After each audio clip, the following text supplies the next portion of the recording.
Do you feel like you're stuck or find yourself attracting the same type of relationships and negative experiences, or just not manifesting what you want in life? Welcome to Heal Your Story. I'm your host, Heidi. Here we discuss all things life, love, relationships, the relationship with yourself, and the stories we tell about ourselves and others. I help people get out of their busy heads and get back in touch with their heart space to learn self-love and help heal their story. I'm a heart space and relational coach, a holistic health practitioner, and author at HeidiDelaire.com and LoveWideOpen.com. Let's go hold some heart space together.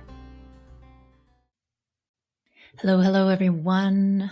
Welcome to episode 128, Reduce Your People-Pleasing Tendencies.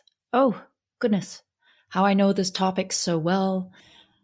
I consider myself a recovering people pleaser, and it has great implications of also being an empath. So, did you know that just by being a sensitive person, that you could be a people pleaser?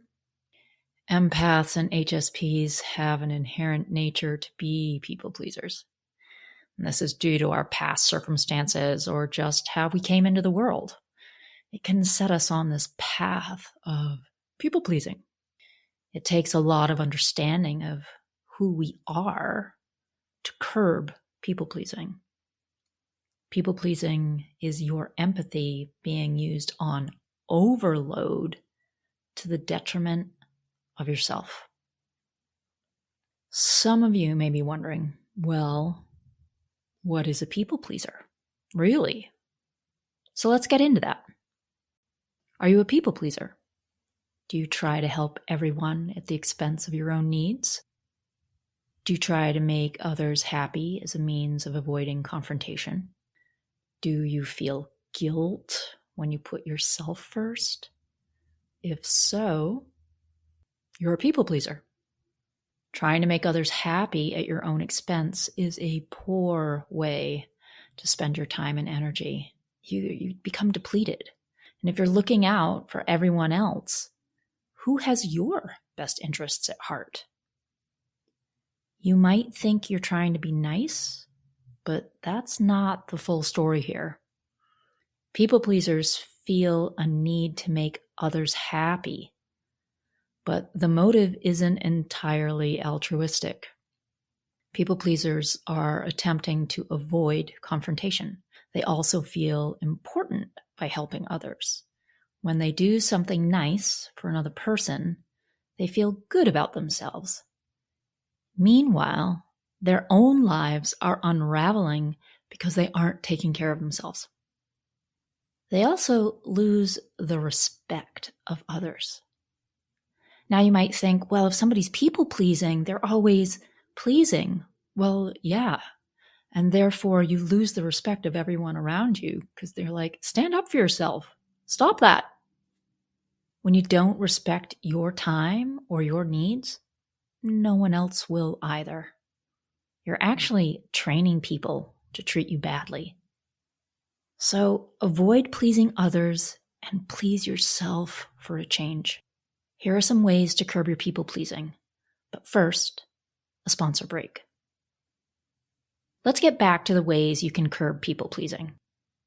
You can realize that it's not important that everyone like you.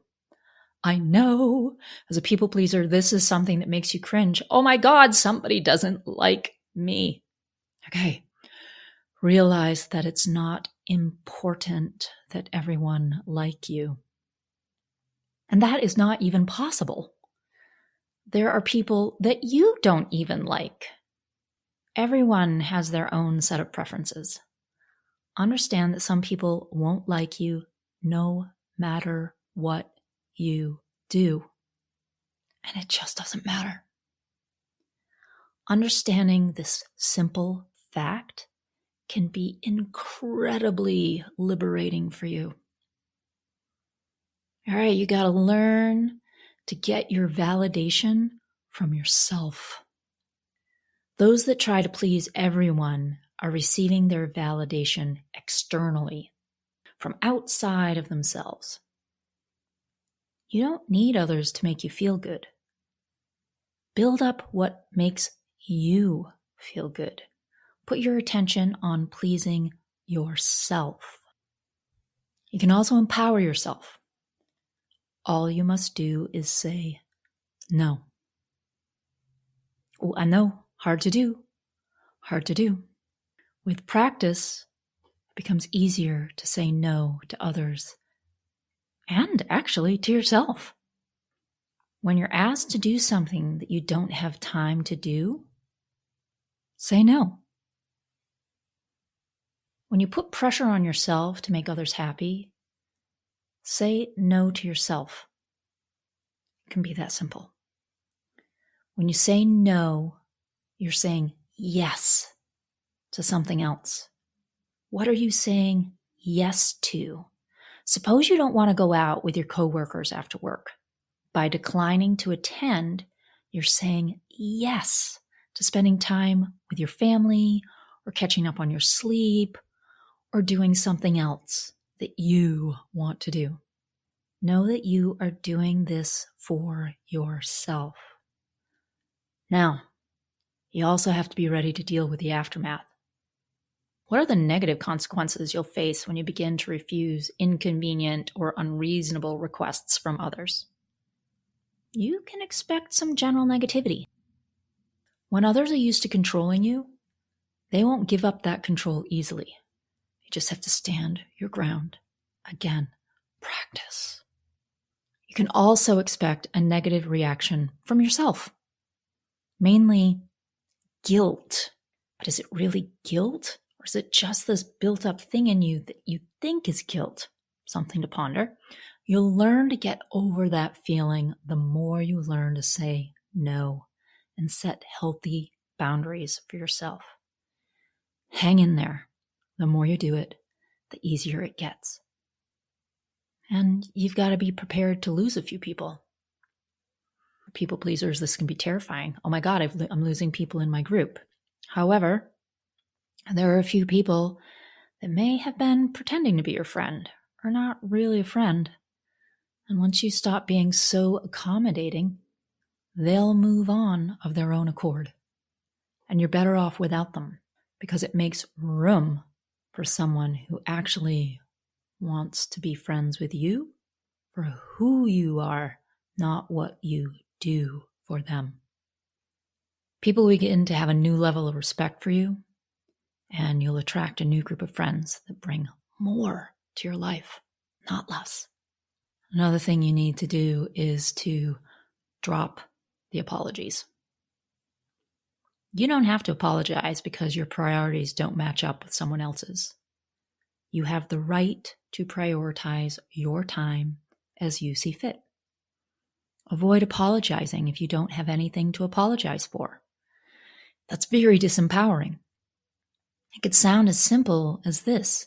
Instead of saying, "I'm sorry, I can't tonight, I have other plans," you can simply say, "I can't tonight, I have other plans." You don't need to apologize for your own life. It completely disempowers you. And did you know? People-pleasing actually creates anxiety. You're more likely to feel anxious and guilt when you're a people-pleaser. You end up doing too much, and you're too concerned about the opinions of others. When you try to do too much and be too much, you're going to be stressed and anxious. Always. The gains from attempting to please everyone will never outweigh the costs. Never. I mean, think about it.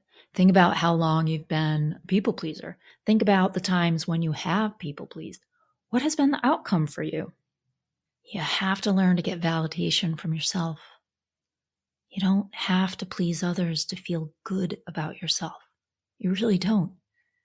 Give your own needs your attention. You deserve this as much as anyone else. Now, if you're looking for more support as an empath with reducing anxiety and reducing people-pleasing tendencies, then join my private Facebook group, the Heal Your Story Community.